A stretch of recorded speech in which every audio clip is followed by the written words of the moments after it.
Earlier this month, KTVA told you about a man selling king crab from the back of a van. Some of his customers say they didn't get what they paid for. That got KTVA 11's Lauren Maxwell wondering, how can a person tell if a business is legitimate? So Lauren, what'd you find out? Well, I found out that if you're selling a food product from a food truck, a farmer's market stand, even from the back of your van here in Anchorage, you need a permit that's clearly visible. Now, we visited with another man who's been selling seafood on the side of the road for a long time, so he could show us what he's got.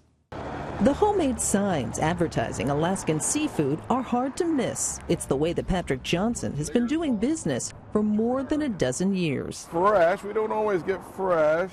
These are side stripes out of Prince William Sound. Johnson says 70% of his business comes from repeat customers, though many have told him they were hesitant to check him out. I get probably a dozen people a day that'll say these same words. You know, I've driven by you for 10 years and I've never stopped because I just don't know about a truck alongside the road, you know. Johnson says the quality of his products speaks for itself, like Kodiak scallops that couldn't be fresher. The exact day they were taken aboard that boat and frozen aboard that boat. But he also has something else to show. That's for the city of Soldotna. This is for Seward. Permits that say he's allowed to do business that anyone can see. Have you always, tried to do things by the book? Oh, sure.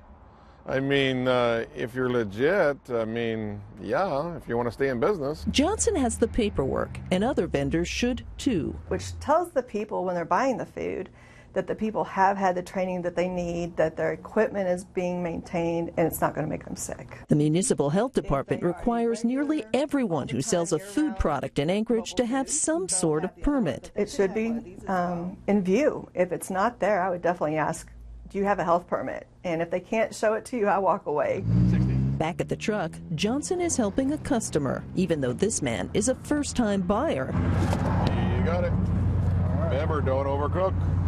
You can eat these totally raw. Johnson is confident he'll be back.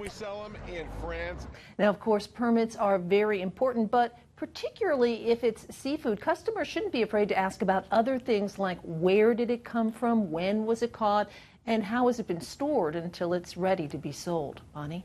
So Lauren, how about that other man who was selling crab? Did he have the proper permits? Well, from what I've been able to tell, he does not have the permits he needs to sell crab in Anchorage. It's my understanding that the company did renew the permits they need to sell outside the city limits a few days ago, and that would be after our story ran. All right, very interesting, Lauren. Thanks.